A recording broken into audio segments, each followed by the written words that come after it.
Avertissez mon Église.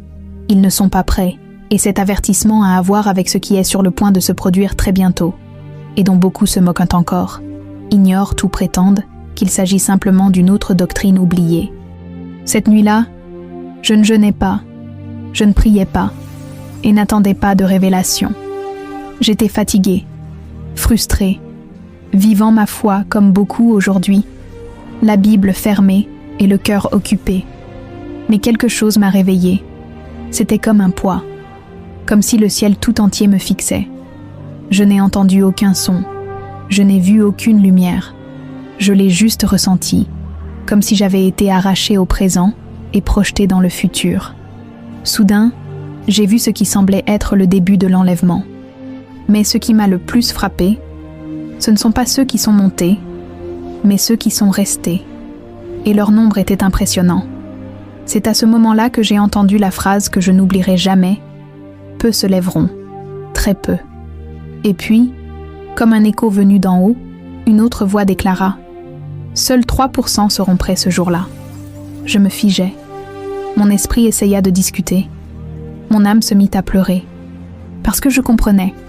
La plupart de ceux qui se disent chrétiens ne monteront pas. Non pas par manque de Bible, mais par manque d'obéissance, par manque de peur. Parce qu'ils vivaient comme s'ils avaient le temps. Comme si l'enlèvement n'était qu'une légende racontée dans une secte de jeunes. J'ai vu des églises pleines le dimanche et vides au ciel. J'ai vu des responsables prêcher avec éloquence, mais le cœur perdu.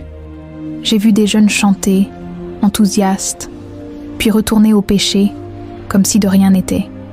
Et au milieu de tout cela, Jésus m'a montré quelque chose de terrifiant. Une foule frappait aux portes du paradis, criant « Seigneur, Seigneur !» Mais entendant de l'autre côté, « Je ne t'ai jamais connu ».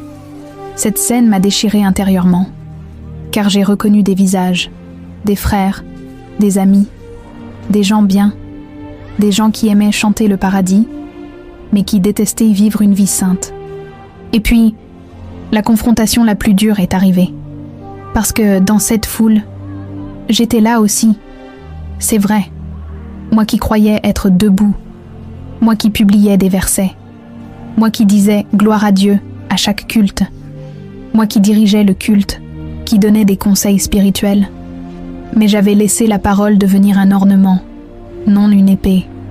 J'étais de ceux qui restaient, non par manque de foi, mais par vanité excessive, pour avoir vécu une foi sélective, pour avoir choisi ce à quoi obéir et ce qu'il fallait ignorer, pour avoir déguisé ma froideur sous l'apparence de la spiritualité.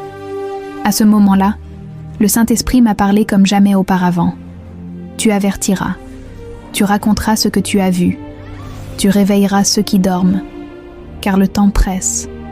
J'ai grimacé, j'ai pleuré, j'ai imploré le pardon, et on m'a confié une mission, avertir, une mission, crier avant que le silence ne s'installe. Et c'est pour cela que je suis là. L'extase n'est pas une fable, ce n'est pas une métaphore, elle est imminente. Et quand elle se produira, 97% ne seront pas prêts. La question est, l'êtes-vous ?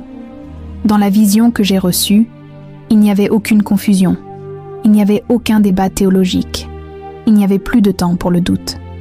Ce que j'ai vu était une séparation visible, claire et définitive.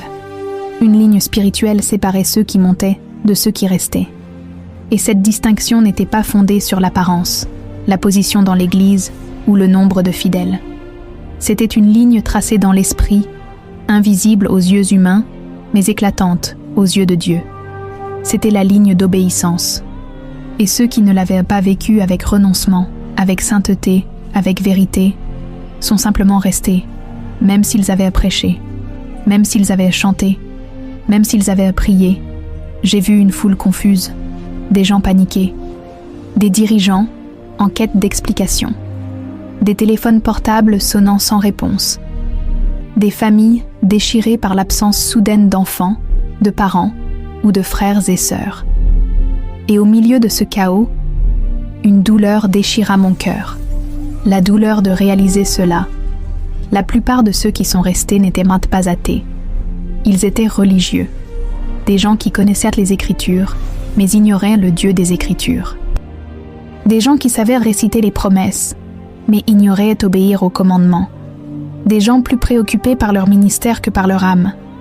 Et puis, comme si le ciel me montrait une scène au ralenti, j'ai vu l'enlèvement se produire. C'était comme une attraction divine. Certains corps se transformèrent, s'envolèrent, avec une légèreté inexplicable. La paix se lisait sur les visages de ceux qui s'élevaient. Une paix que je n'avais jamais vue sur terre. Mais ce qui me détruisit le plus, ce fut de voir les visages de ceux qui restaient. Le choc, le désespoir, le cri qui ne voulait pas sortir, la tentative de courir après eux. Trop tard, j'avais le sentiment que Dieu avait attendu jusqu'à la dernière seconde. Mais le temps était écoulé. J'ai vu des temples fermés, des autels sans lumière, des pasteurs partis et d'autres qui restaient, des cœurs incomplets, des instruments silencieux, des chairs vides. Mais le plus choquant, c'était de voir des gens dire « J'ai toujours cru » et une voix répondre « Mais vous n'avez jamais obéi ». À cet instant, j'ai compris que l'enlèvement serait le jugement le plus silencieux de l'histoire. Il n'y aura aucun avertissement, aucune excuse, ce sera soudain. Et beaucoup seront trop occupés pour le remarquer, occupés par leur vanité, par les débats, par les apparences, par eux-mêmes. Et puis, dans cette même vision, le Saint-Esprit m'a dit quelque chose qui résonne encore en moi aujourd'hui. L'enlèvement ne sera pas décidé par ce que vous dites en public, mais par ce que vous pratiquez en secret. Cela m'a profondément blessée, parce que j'ai réalisé que beaucoup de choses dans ma vie n'étaient qu'une mise en scène, une foi manipulée pour que les autres la voient. Mais en moi, il y avait un manque de vigilance. Il manquait d'huile. Et je me suis souvenue de la parabole des 10 vierges. Elles étaient toutes vierges. Elles avaient toutes des lampes. Mais seulement 5 avaient de l'huile. Et seuls ces 5-là sont entrées. Les autres entendirent. La porte est déjà fermée. C'est alors que tout est devenu clair. La plus grande erreur du chrétien moderne est de croire que croire suffit, que ressentir suffit, que participer garantit déjà le salut. Mais Jésus n'a jamais exigé de résultat. Il a demandé la croix. Il a demandé le renoncement. Il a demandé l'obéissance. Et c'est ce que presque personne n'est prêt à offrir. Le ciel ne recherche pas des chanteurs. Il recherche des serviteurs. L'enlèvement ne prendra pas le peuple, mais les fidèles. Et si vous ne vivez pas comme un serviteur aujourd'hui, demain pourrait être trop tard. Le temps presse. La ligne est tracée. La séparation a déjà commencé. Après cette vision, je n'ai plus pu parler à personne pendant des jours. C'était comme si un poids invisible pesait sur moi. J'ai regardé les gens autour de moi et je me suis dit, ils n'ont aucune idée de ce qui les attend.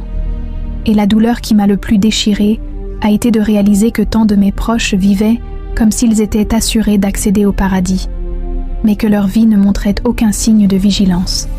Pas d'huile, pas de croix, juste l'étiquette, juste l'apparence.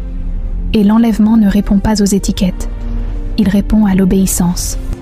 Le lendemain matin, alors que je pleurais en prière, le Saint-Esprit m'a dit quelque chose qui a brisé mon âme.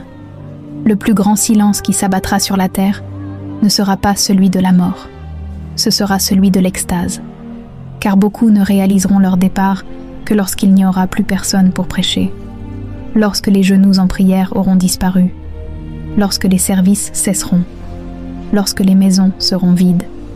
Et ce ne sera pas bruyant, ce sera un silence dévastateur. Un vide irréversible, le son de l'absence de ceux qui ont été transformés.